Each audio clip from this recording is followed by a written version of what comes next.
With 2019 almost over, it means not only is a huge year of gaming coming to an end, but so is a whole decade of gaming. A decade that went from HD to 4K. A decade that introduced, normalized, and criminalized DLC. A decade of some of the highest of highs and lowest of lows. But most importantly, at least for this video in question, a decade of far too many game releases, some of which I have still not played some 10 years later.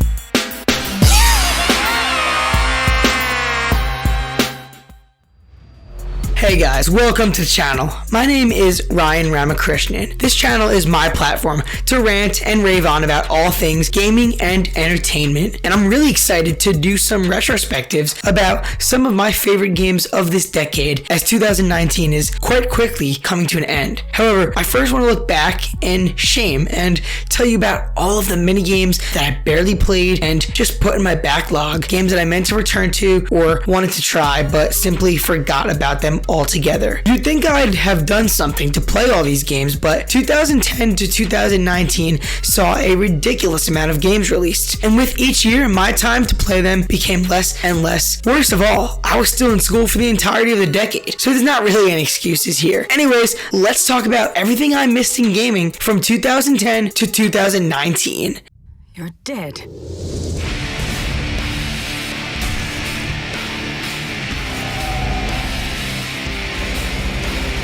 I never experienced Mass Effect, though I really want to. The truth is, unless this trilogy is remastered for current or next generation, Mass Effect 2 is a decade-old game that I may never get to.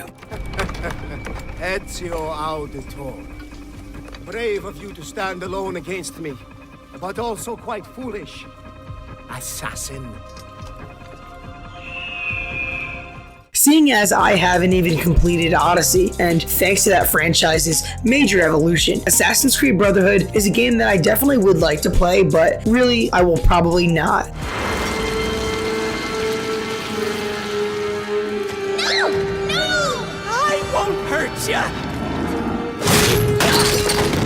I loved BioShock and BioShock Infinite, and now that I think about it, I definitely want to revisit them again soon, but I've actually never played The Middle Child. I even have it in the collection on my Xbox One, but I literally just keep forgetting to try it out. Spartans never died, George. They're just missing in action.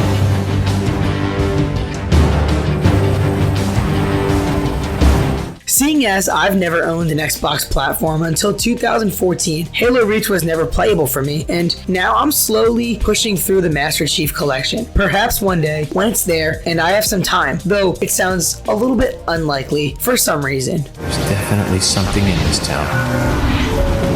You feel it, Zach? Coffee warned me. It said, tomorrow you'll arrive in a place that will change your fate. Deadly Premonition has such a cult following, and I really want to see what's up with it. Thanks to a confirmed sequel, maybe now I will finally have some sort of incentive to try out that original.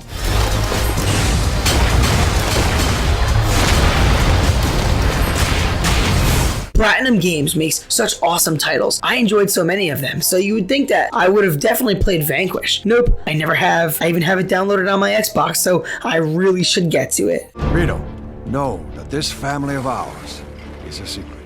Hey, come on in, let's talk. No, I remember hearing some pretty good things about Mafia 2 over time, and it definitely looks compelling. But with Mafia 3 and the feeling of modern games in it, it may be hard for me to actually go back and play Mafia 2, a game from 2010 that probably shows its age.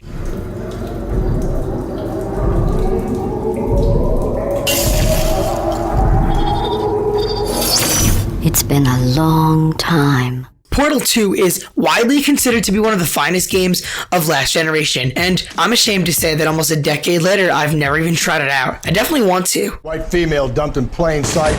I'll bet a month's salary this is a copycat. 4 women, all murdered, all put on display, all with messages. LA Noire always seemed so interesting, and I almost got the remastered version, but to this day, I have still yet to play this crime adventure.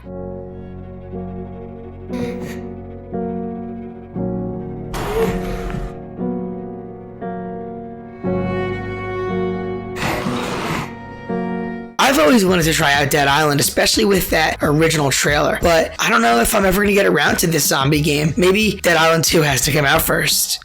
Today, I have more questions than answers. This is why I've come so far. To find clarity. To find the wisdom left behind by the great Altair. Revelations is much like Brotherhood. It's an older Assassin's Creed game that I would definitely like to play and experience, but at this point, I'm really just not going to. I'm picking up a large cluster of hostiles approaching. Son of a dick!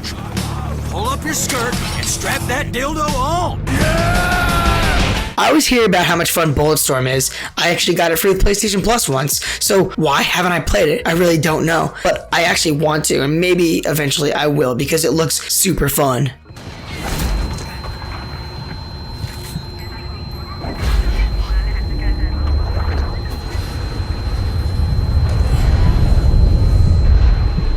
The same thing that I said for Mass Effect 2, of course, is going to be applied to 3, though I've heard 2 is superior. Nevertheless, I really want to play this series, since, like I said, I just never have.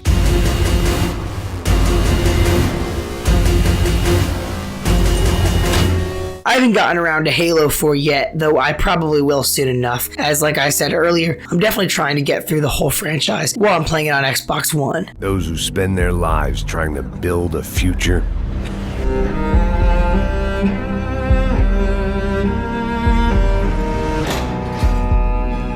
And those who spend their lives trying to rebuild the past. Max Payne 3 is one of those games that I've never played, and truly don't know why. It's something I've always wanted to play. I always thought it looked so awesome, so in all reality, it's just my fault.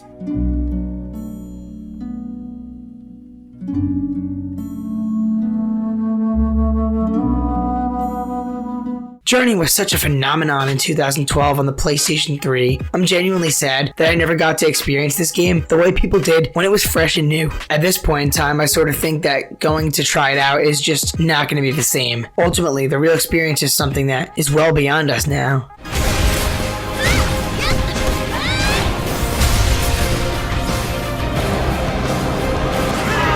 Gravity Rush may have launched for the PlayStation Vita, a handheld platform I never owned, but it's on PS4 now, and I have no reason not to play it. I may one day very soon too, because I always thought this game looked cool. At the very least, maybe I'll play it just to be the precursor to the sequel, another game which I've never played yet.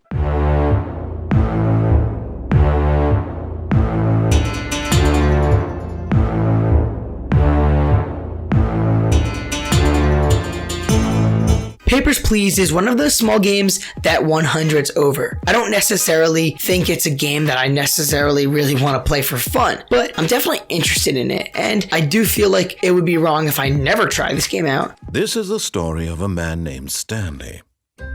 Stanley worked for a company in a big building where he was employee number 427. Employee number 427's job was simple.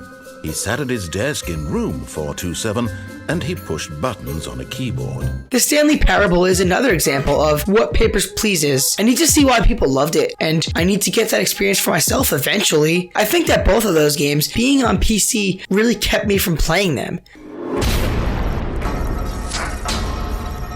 got a high-value engineer target on the ground. Copy. The blacklist is live now. I think that Splinter Cell is a series that looks so cool. I'm really hoping a new one comes out eventually. Maybe next gen we'll get a really awesome new Splinter Cell title. But in the meantime, Blacklist was literally like the last one, and that was in 2013. Some 6 years later, I still haven't tried this game out. It's something I wanted to play and I just kind of forgot about it, so I've got to get to it.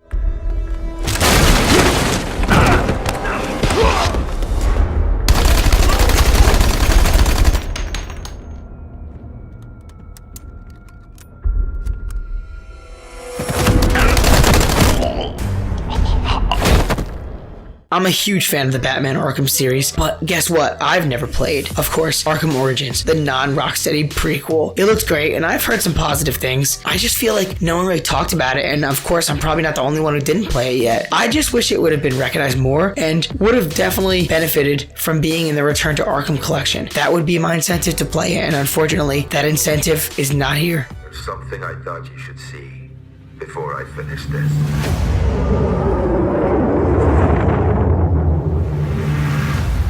I know why you're working in the region where she went. went missing. You're still looking, aren't you? Alien Isolation sounds terrifying. It looks so scary, and I really would like to dive into that experience one day. At the time right now, I've just never gotten around to it. Though survival horror games are not usually my thing, and maybe that's why, maybe not. Control transferring to pilot.